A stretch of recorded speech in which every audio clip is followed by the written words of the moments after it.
Ignatius, I see you talking there. Just a heads up, you're on mute if you're trying to talk to us. Sorry. Okay. Okay, Yeah. it's fun to make sure. I don't know if you were Everyone. talking to...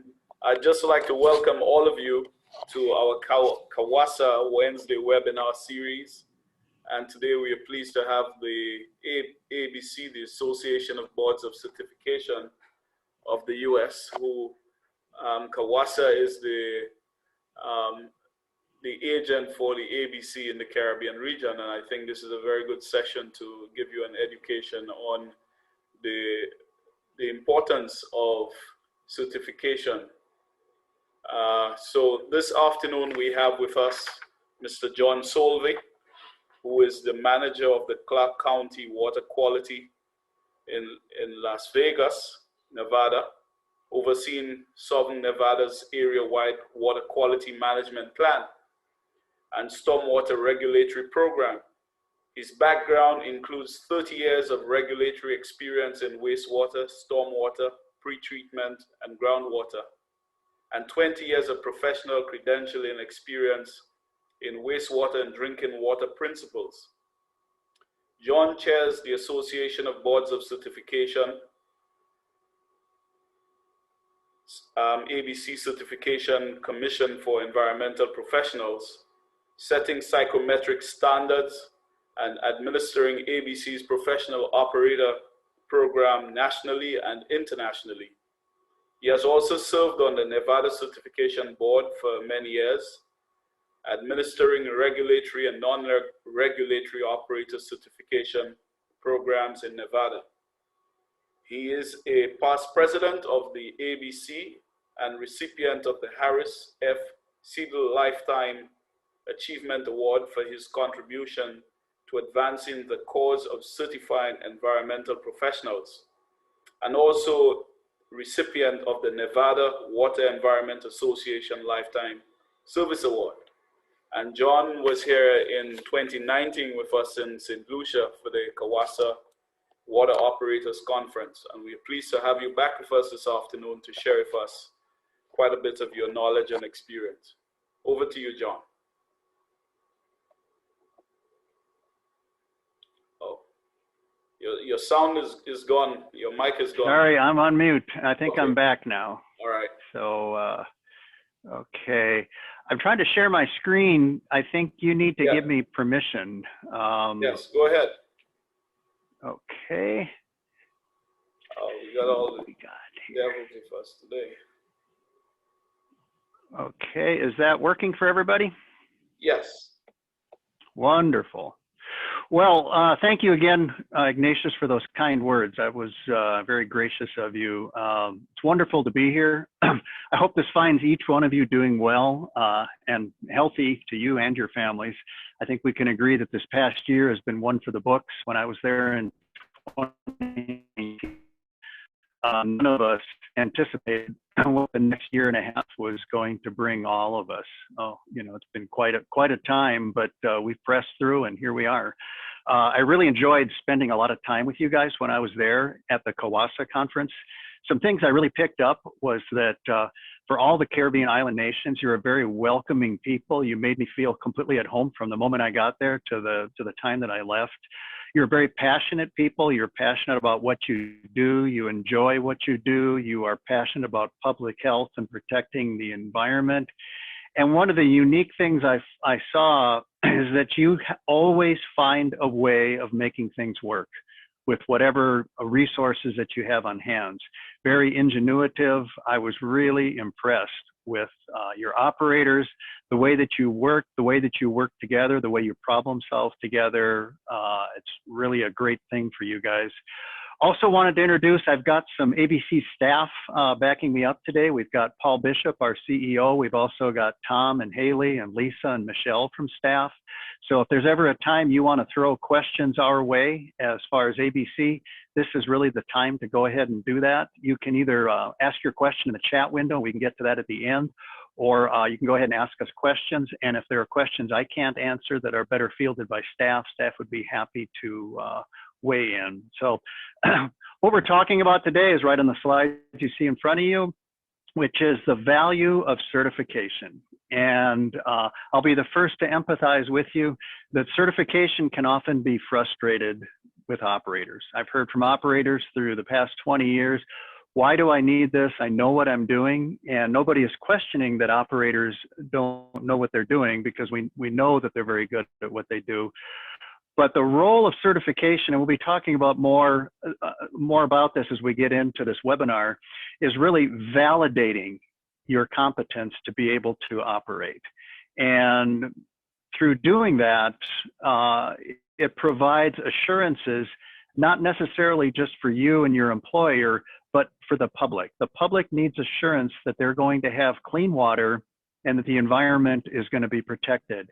And all it takes is a few bad occurrences to happen to give the entire industry a black eye. I'm sure most, if not all of you, are already familiar with what happened in Walkerton, Canada, when all of those people died a number of years ago. Flint, Michigan, more recently, with the amount of deaths that occurred with lead in the drinking water. Things like that that come up shatter public confidence, and that shattering of public confidence often lasts for years. And the role of certification, and the role, when I say a certifier, I put on my certifier hat, I'm tasked with the responsibility of validating your competency to perform, not only now, but in the future. So a quick overview of what we're going to be touching on here today. The topics we're going to hit on are going to be certificate versus certification programs. They're very different, but they all fall under a single umbrella, and we'll talk about that. We'll also talk about the importance of recertification. That causes some frustration with operators at times, wondering why they have to do that. We'll touch on the evolution of certification, which I think will help you understand where the industry came from back in the 1970s until today, and what's really driving the standards that we need to follow as a certification industry. And I'm also going to touch on the professional operator program, which I discussed at length when I was with you back in 2019.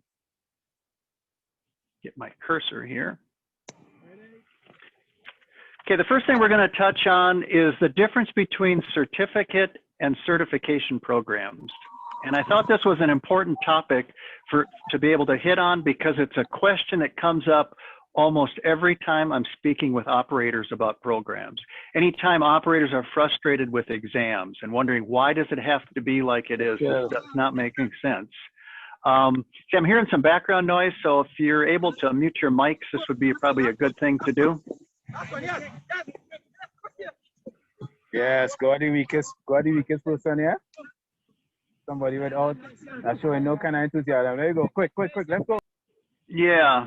Anyway, I'll try to keep on going here. What we have when we talk about certification, certificate programs, even licensing, they fall under this big umbrella, and the big umbrella is called licensing, or I'm sorry, credentialing. And all under this credentialing umbrella, there are subsets of credentialing. And what I'm primarily here for, and what I do when I talk about myself as a certifier, is a certification programs. And there are also certificate programs. And you as operators are involved in both. And both serve a very vital role, and both are very important, but there are some distinct differences between them that it's important to understand. And I think it will help settle in your mind why certification programs need to operate the way that they do. So let's go ahead and start, first of all, with certificate programs. And this is different than the certification that we typically issue. When you're a certified grade 2 or class 2 wastewater or drinking water operator or distribution operator, that's not what we're talking about here. These are certificate programs. And the key component of a certificate programs is that it validates an educational process. It doesn't validate on-the-job experience. It doesn't validate that you can go out and I tell you there's a problem with this pump, there's a problem with this process. You need to go out and make adjustments to that process. A certificate program doesn't validate your competency to be able to go and adjust those things properly. It simply validates that you completed an educational process. That could be a multi-year process like a high school or a college education. It could be a one-day pump course that you're taking. Those are educational process. Number two, it indicates completion of a course or training. As I said, it could be schooling. I'm sure most of you have high school diplomas. That's actually a certificate program. Many of you have completed different trainings. Some of them might be here on these webinars. Those are certificate programs. A key component of certificate programs also is that the certificate is owned by the holder that has that certificate, and it cannot be revoked. And when you think about the nature of certificate programs, it makes perfect sense. If I went and took a 3-day pump course and I passed an exam and I earned this certificate, there is no act that I can do that somebody is going to come in and say, we're going to revoke that certificate. That's no longer any good. In the same way, if I earned a high school diploma, that high school diploma is mine for the rest of my life. There's no act I couldn't, if I went and committed a criminal act, my high school diploma would not be revoked because I own the diploma. The educational institution does not own it. The content for certificate program is typically developed by a faculty or a committee. In other words, it's scholastically based. You have a series, you have a course you have to complete. And when you complete that course and you take the necessary exam, you earn that certificate. Another key component of certificate programs that sets them apart from certification programs is there's no ongoing requirements to maintain. Using my high school diploma as an example, I'm not going to tell you what year I graduated because then you're going to know how old I am. But if you have a high school diploma, 40 years later, there's no requirement that I have to prove that I had enough knowledge when I was in high school to be able to earn that high school diploma. I earned it, it's mine forever. Now, are certificates valuable? Absolutely. They're a key component of operators operating in the field. I know operators that have done training for many years, and they hold dozens of certificates. That says a lot to an employer. That says a lot to an employer when you're going for a job opportunity, a promotion, an advancement, to be able to show that you have these certificates. They help your on-the-job experience. They can serve as educational components of certification programs. So they serve a very valuable component, but they are not certification programs. So let's go ahead and move on and touch on the differences with certification programs. These are very different than what we just talked about on the previous slide with certificate programs. Certification programs validate competency to function independently in the field.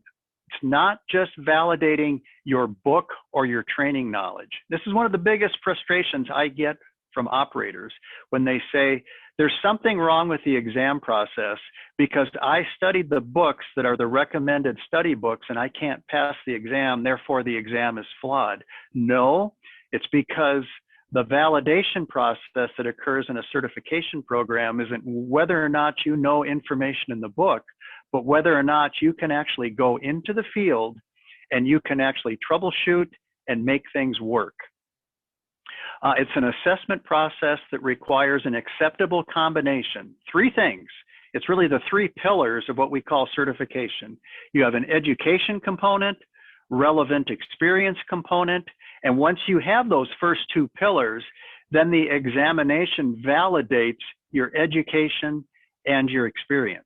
It's why we see that people like engineers get frustrated that they can't become certified, because they don't have the relevant experience. They may have plenty of education, but we are validating the experience to be able to operate in the field. It indicates demonstration of required competencies. And I'll talk a little bit more about where those competencies come from and how they're established. Different from a certificate program, they're awarded by a credentialing body. And because they're awarded by a credentialing body, they're also owned by that same credentialing body, and they can be revoked for cause.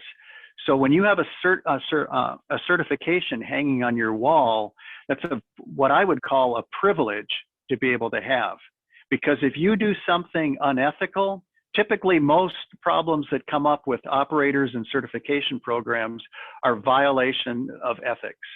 And if you violate a program's ethics, you can have your certification revoked for cause, whether that's through an administrative process or through a legal process. So you don't own that. That's something that for as long as you have that, that's owned by the actual credentialing body. Now the standards, if you remember, we talked about certificate programs for certificates are established by a staff or a faculty. The standards for certification programs are set through an industry-wide psychometric process. I'll explain what that means here in a little bit, and incorporates field experience subject matter experts.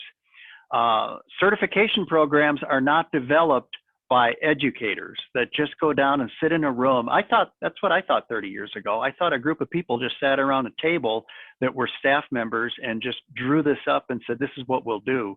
It's done through a process that can be airtight, and it needs to be airtight. And I'll talk about the reasons for that, not only from a professional level and assuring the public, but for legal liability that falls on programs because of the power that they have to administer certifications and take away certifications. And different from certificate programs, there's ongoing requirements to maintain that. Typically what we call continuing education. I'm not going to touch on that here because I've got a slide coming up that we're going to talk a little bit more about that. And I did want to delineate a little bit on the exams, because if there's anything a certification program gets criticized for, it's exams. We don't like your exams. There's something wrong with the exams. And again, part of that is because it requires competency to operate in the field. And what I found, if you're looking at certification exams, just to give you a very high level 50,000 foot flyby, the grade 1 and 2 exams are a little bit more straightforward. Your math in a grade 1, grade 2 exam is going to be volume, flow, dose. It's going to be pretty clear cut what you have to do. The testing rates, the passing rates for grades 3 and 4 tend to sharply decline. And the reason for that is because grade 3 and 4, passing those exams requires a lot more than just book knowledge to be able to pass. You have to have experience on those processes to be able to understand. You're asked questions to say, this is happening, there's foaming, the bacteria count is doing this, what action do you take? There's no way that we could tell you to go to a California State University Sacramento manual, page 342, and that'll tell you what to do. It's located in all different parts of the manuals as far as the items that need to be done, but you need to have experience to be able to understand what needs to happen. And that's the biggest thing we run into. And whether you work at a small facility or a large facility, I think you both face the same amount of challenges. Small facilities face challenges that they don't have highly complex processes, so they don't have those processes on site. And that's why plant classification is typically tied to certification. To say, if I'm working at a class 2 plant, I cannot test past grade 2 certification. And then some people at small plants have told me that people at large plants have a greater advantage because of all the processes that they work on. That may be true to some extent. Large plants run into probably the same amount of challenges, in that in a large plant, you can have somebody that works in one small segment of that plant for 20 years. They're doing nothing but solids processing. They're not doing process adjustment or anything else. It reminds me a little bit, many years ago, I was in the Air Force. And when you tested for promotion, you would be asked about things that you weren't completely familiar with. I worked in what was called Tactical Air Command, which was filled with fighter aircraft. And well, the test included a lot of information from Strategic Air Command, which was large-scale bombers, which we didn't have experience with.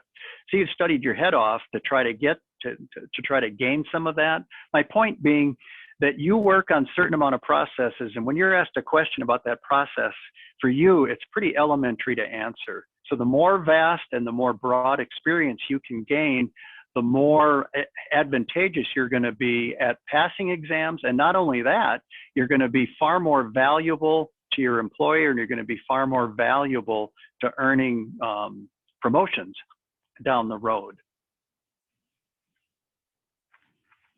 So the next one we're going to talk about is recertification. And to be straight, I specifically use that word, although most people, we talk about certification renewals. My certification expires next year and I need to renew. The testing industry has really gotten away from the term renewal. And when you think about renewal, I jokingly say a renewal is like a magazine subscription. You fill out a form, you stick your check in it, and you drop it into your envelope, and you're good for another 2 years, and you get your magazines for the next 2 years. That's renewal. Recertification is really what is going on here. In other words, what I talked about, that the role of certifiers is not only to validate competence, but they need to revalidate that competence on an ongoing basis. If you're an old school operator that earned your certification back in 1991, and you're up for renewal here in 2021, the skills, knowledge, and abilities that you had in 1991 would not be considered acceptable for you to be certified in 2021.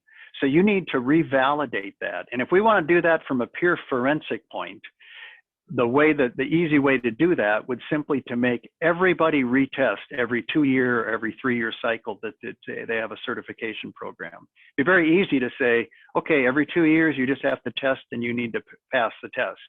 I can encourage you that not a single program does that. Not a single certification program in the drinking water and wastewater industry do that. But certifiers are required to come up with what is considered an alternate path, an equivalent path to be able to determine whether or not the person is still competent to operate. And the path that's used by wastewater and drinking water certification programs, as well as other credentialing programs, is continuing education. There's a continuing education and program that's in place that says, we're not going to make you test in 2 years, but within this 2 year window, you need to take X amount of continuing education in order to revalidate your knowledge for you to be able to earn being recertified again in 2 or 3 years. And that means that the amount of continuing education that's required by a credentialing agency should equate to the knowledge, skills, and abilities that you're required to possess to pass the current exam. That's a big challenge, but that's why programs set out what's called relevancy criteria with their continuing education. In other words, we are not going to recertify you because you took 5 safety classes. You took CPR, you took first aid, you took these different classes. Those are all great, but those are not relevant to secure your technical knowledge. So what most programs will do is they're going to have an approval process that if you want to take a course or you want to take a webinar, like the series of webinars that Ignatius is offering here with CAWASA, those are typically pre-approved for continuing education credit.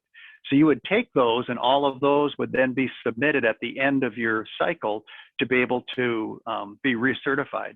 If you don't complete that, well, then you can't earn recertification, and/or the certification program is a disciplinary process in place to bring that person back into compliance. And what I'm talking about applies to anybody that I know that holds a professional credential, whether it's an operator, whether it's an engineer, whether it's an accountant, it's a nurse, it's an attorney, it's a doctor. We can talk about all the different professions out there. If you have a certification, you have to accomplish something to be able to be recertified again in 2 or 3 years. And that's the reason for it. So I hope this helps people understand the difference between earning a certificate, which is just a validation of book knowledge, versus earning a certification, which there's so much responsibility that lies with certification boards and certification programs that we're essentially saying, you are competent to operate in a manner that we feel is going to adequately protect public health. We're not going to have a Legionnaire's disease outbreak. We are not going to have bacteria that's going to cause sickness. We're not going to have something come out the effluent that's going to do fish kills. Those are important factors, and that's why certification programs have become a hallmark primary component of any program that's operating, especially in what we call the 4 core disciplines. And when I refer to 4 core, I'm talking about drinking water treatment, drinking water distribution, wastewater treatment, and wastewater collection. That covers the gamut of the drinking water and the wastewater industries. There are also other certifications that are mandated in certain jurisdictions and are optional in other jurisdictions for plant maintenance, for laboratory quality analysts, for people doing inspections. There's a lot of different certifications out there, but the 4 core is what you'll find most common in any city, any state, any province, any country in the world that's doing drinking water and wastewater treatment.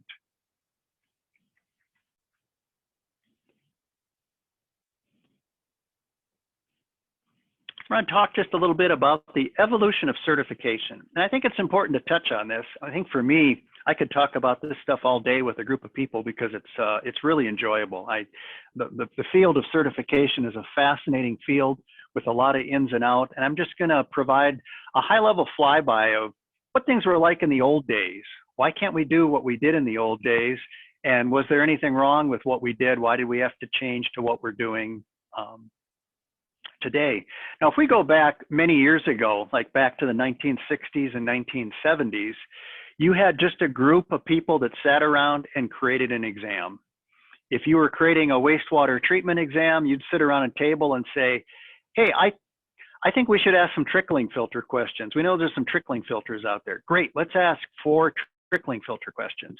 Now, is there anything wrong with that? No, I think there was good intent, but there were no standards. There was nothing that said that a certification program needs to fulfill a certain amount of components. And you need to remember, especially in today's society, certification programs have the ability to take away someone's ability to put food on their table. That's pretty serious stuff. And when you're doing that, you really have to have your ducks in a row, both professionally and legally. Now, this all came to a head back in the 1970s when a group of nurses sued at the federal level for bias. And we're not talking about sexual bias. We're just talking about bias in the examinations. There was bias that there was an unfairness in the way that exams were developed. And that was upheld by the courts at the federal level. And when that came out, it grew this entire industry that we call credentialing, testing industry, that began to develop what we call these psychometric standards. And psychometrics is simply a fancy term that simply means accurately measuring and validating mental capacity and processes. And it's an interesting concept. It's a little bit different for certification programs, but what measure can we use to be able to know what's inside of that head of yours that you can actually go out and operate in the field? And that's why just simply passing exam is not enough in the field of psychometrics to grant a certification. You have to have relevant experience and relevant education before you're even allowed to take the exam. So these standards built up, and as they built up, it grew to where we are today, which is developing what we call, a term we call is legally defensible exams. I think everyone would agree that we live in a highly litigious society. People tend to want to challenge things legally and be able to come out ahead. If I fail the exam, failing the exam is not my fault. It was your fault because you created a bad exam, so I'm going to sue you and I'm going to earn my certification. So you really have to have your ducks in a row. And that grew to what we do today with exam development. Now, when I first got into the credentialing industry about 20 years ago, our goal back then, I think it was a lofty goal, was to create the perfect exam. Well, if there's anything you've learned through the years when you get involved in this industry, there is no thing as the perfect exam. It just does not exist.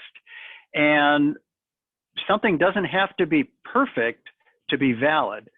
The valid portion of it, you need to have what's called an airtight process in how those exams and how the program is developed. Without that, your program kind of falls apart at the seams. And that's why we have so many testing clients that use ABC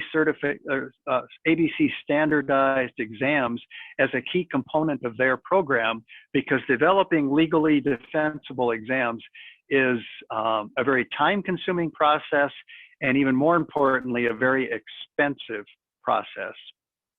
And again, I used to think it was just people sitting around in the room just inventing questions. That's not how it works. It really begins, and I'm going to hit this at kind of a high level with the key components.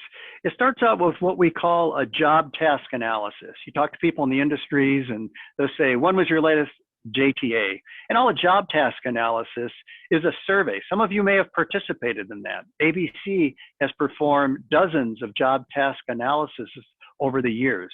And a job task analysis is put together by subject matter experts. It's a whole big group of them there on the screen that you see. They're having, you can tell by the looks on their faces, they definitely enjoy what they're doing. And what a job task analysis breaks down is you've got a survey, and that survey is comprehensive. It might take you 2 hours to complete it. And it lays out every single thing that's performed by a given operator. Do you turn that valve? Do you adjust that process? Do you fix that pump? And then it's broken down. Do you assess the problem? Do you actually have hands-on experience fixing that problem? Do you monitor this process? Do you adjust this process? And then that's broken down by 4 different groupings of 4 different certification holders. Are you a grade 1, grade 2, grade 3, grade 4? That's sent out and filled out typically by tens of thousands of operators across North America and across the globe. That comes back, and then that is, the number crunching is done on that by psychometricians and staff, and has worked with the subject matter experts to develop what we call an exam blueprint. And you've probably seen the ABC Need to Know criteria. It's available on ABC's website for every exam that's given. And what that does is lays out what came out of the exam blueprint to say, as a grade 2 operator, you need to know about this process to this level. At a grade 1 or a grade 2, you need to understand questions that are about monitoring it. About grade 3, you need to be able to troubleshoot it, and so on and so forth. It's a very complex process to develop that. Once that exam blueprint is made, part of that blueprint lays out that there shall be 3 questions, and typically on the wastewater side of the house a lot, so I'll throw it out. There need to be 3 questions on activated sludge. There needs to be 5 questions on chemical process dosing, those types of things. And then what will happen is, while ABC already has thousands of exam questions in their item bank, those need to be revalidated and built anew. So we have what we call exam development workshops for the people you see on your screen. In fact, that was at the conclusion of a multi-day exam development workshop in Olathe, Kansas, right there, where those teams disappeared in rooms and did nothing for 12 hours a day, but wrote exam questions. It was all laid out to say, these are the areas where we need new questions built. And it's there's a lot that goes in there. There's a lot of training that goes into being able to write valid questions. How do you write a valid STEM? How do you write valid distractors that are acceptable? After all that's done, it goes back to the psychometricians and gets crunched from a legal standpoint, and then goes back to the subject matter experts for review. Then the exam is developed. And when the exam is put out, then that's still not done. Then the questions on the exam actually need to be what we call pre-tested. We want to get performance evaluation on those questions to see how they perform in the field before we put them on a valid exam. That's why current standardized exams now have 110 questions on them instead of 100. You're graded on the 100 validated questions, but the other 10, which you don't know which they are on the exam, are for developing numbers to be able to determine what we call p-value. P-value just simply means passing value. If a certain question only has a 20% passing value, it's looked at by staff and the subject matter expert to say, is there something about this that could be deceiving that needs to be reworded? So by the time you see an actual exam, just laying out how much work has actually gone into developing that exam and developing that that program to put that forth. It's not something somebody just pulled that off the shelf. That's why you don't see people challenging exam questions. That used to be a common thing back 20 years ago. You say, I'm going to challenge number 32 and see what happens with it. It doesn't work that way anymore because of the way the psychometric process works. Through that, and this is no different than if you were taking a professional engineer exam or a lawyer exam or an accountant exam. There's just not opportunities to say, I don't like question 32 and I'm gonna write a problem. I'm gonna write about that. It just doesn't work that way anymore. So I hope this helps you understand where we were and where we've come to and why we're at where we're at today. So we don't try to make our goal is not to make your life difficult, but our goal is to ensure that the public is assured that they can turn on their water and be able to drink what comes out of the tap, and they can flush their toilet and know that they can take their kids swimming and they can go fishing out in the stream and they don't have to worry about anything harmful happening to them. The last thing I want to touch on today is the professional operator program. And I'm not going to spend a lot of time on it because I spoke for about a half hour on it when I was with you in St. Lucia at the CAWASA conference back in 2019. The certification program is actually developed by what we call an independent credentialing standard. You typically don't have a governing body of an organization oversee the credentialing program, because you have to be able to demonstrate that every person that's involved on that board has acceptable experience to be able to serve in the role that they serve at for the certification program. In ABC's case, the bylaws were changed to create an independent commission. You've probably heard of it before. It's called the Certification Commission for Environmental Professionals, or in short, we just simply say C2EP. I actually chair that commission, and on the screen there on the right, you see Andrew Houlihan. Andrew Houlihan is one of our commissioners. He oversees the drinking water treatment portion of that, and underneath him are a couple of dozen drinking water scheme committee members that actually put together the drinking water portion of the program. So very highly organized. My hat's off to ABC staff who somehow keep us organized through this and keep us focusing forward, because like in any certification program, we all have day jobs that we need to focus on at the same time. Now, ABC developed this independent program, and the interesting thing about it is that this program was actually driven by you, the operators. This wasn't driven by the credentialing agency.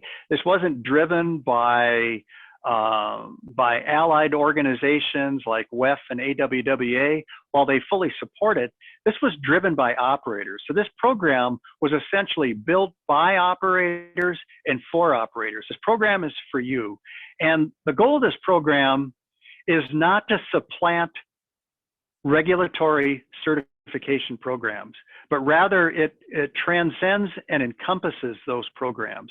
For you as the operator, It increases your professionalism and it increases your recognition, because if there is an industry that are the unsung heroes, it's the drinking water and wastewater operators throughout the world. Those are to me, those are the heroes.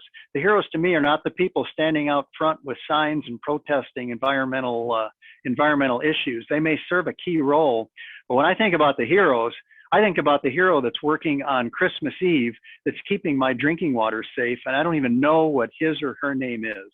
Those are the heroes in the program.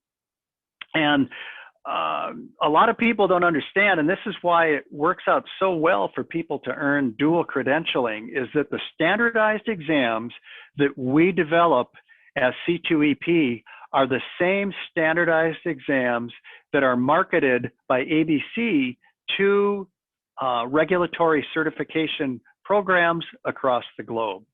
So when you're taking a exam for to earn a credential in a state or a province or another country, you also have the opportunity to be able to take the same exam and earn your professional designation. That's a big deal. Engineers work hard to be able to put PE after their name. Accountants do the same to put the letters after their name. And the same with operators. Today, I see very proud operators that want to be able to sign and be able to say, my name is Bill Smith, PO, professional operator. And that's what you earn by getting your professional operator designation. Now, that website that you see right there, I'd encourage you to visit it after the webinar is over. It's called professionaloperator.org. And that is a site that was custom developed by ABC and C2EP specifically for the professional operator program. You'll find some great resources on there, and you don't have to be a professional operator to take advantage of those resources. I'm going to touch on them here real quick, but you'll find info about the program itself, what's required, what the education requirements are, continuing education requirements, what is it that you need. There's a career center where you can look at different job openings. There's an operator blog where operators can share problems that they're having, saying, I'm having a problem with this process, I don't know what to do. There's an open forum to be able to discuss the same issues. And the last one I really wanted to hit on, because a lot of people don't know about this, and that's the PO portal. And I know a lot of operators in my state, in Nevada, have taken advantage of this, and you don't have to have a PO to be able to use this. You can create an account for yourself, and in that PO portal, you can upload all of your continuing education that you earn and house that all in one place. So when it comes time for your certification renewal and you need to access that, you're not looking for it on a file on your computer that may not be backed up. You're not looking for it in an office drawer at work to find your certificates. What operators are doing is they make electronic copies of those. They upload that to the PO portal. They enter the relevant information of what they took. And when it comes time to renew their certification, they just pull it down. I know one operator that entered, I think, 10 or 15 years worth of information on there. Basically everything in their resume they put on there so that they now have it all available in one place and in an organized fashion to be able to access that. So I'm kind of spending a little extra time on that. I don't know if I touched on that a lot when I was with you in St. Lucia, but that's a big advantage to you. And I would encourage you to be a part of that, whether you decide to pursue obtaining a professional operator designation or not. That site is available and that portal is available to create an account for you. So with that covers the information that I had. I don't know if anybody has any questions that they wish to ask about anything. I'm here available to be able to answer any questions. And as I mentioned earlier, we also have ABC staff on the line who would be more than happy to answer any staff related questions.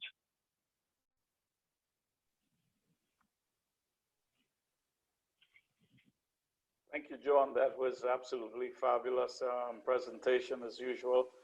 And I know that not many of the operators may have been in St. Lucia, so I think some of what you presented would have been useful in any way. And I'd also like to thank the ABC team who are on with us this evening. I'd like to thank you very much for joining us. And it's a first, and it's good, and we're happy to have you. And sure, we will offer an opportunity once again sometime in the future to have ABC partnering with us on our webinar. I don't know if the participants would wish to pose any questions at this time. Please go ahead if you do.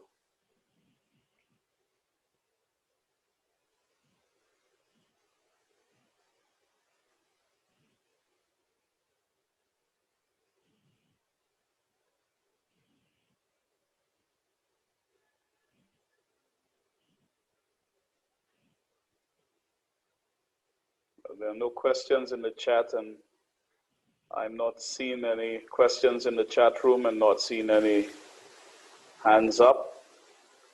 So I'd like to take the opportunity to thank you, John, and for giving us your time this evening, and also to apologize again for the inconveniences of the technical glitches that we had in the start. No problem. I'm glad it worked out. No worries at all on the tech glitches. And of course, we have recorded the session so that we will make it available to you and the ABC and the participants, because there's a lot of information they can always come back to our site and find from what you have presented. So once again, have a good evening. Thank you very much, everyone. And we'll catch up in the near future. Thank you, Ignatius. Appreciate it. Right. And keep safe, everyone. Thank you. Okay. This has been the end of the CAWASA Wednesday webinar, session number 2 for 2021. Bye.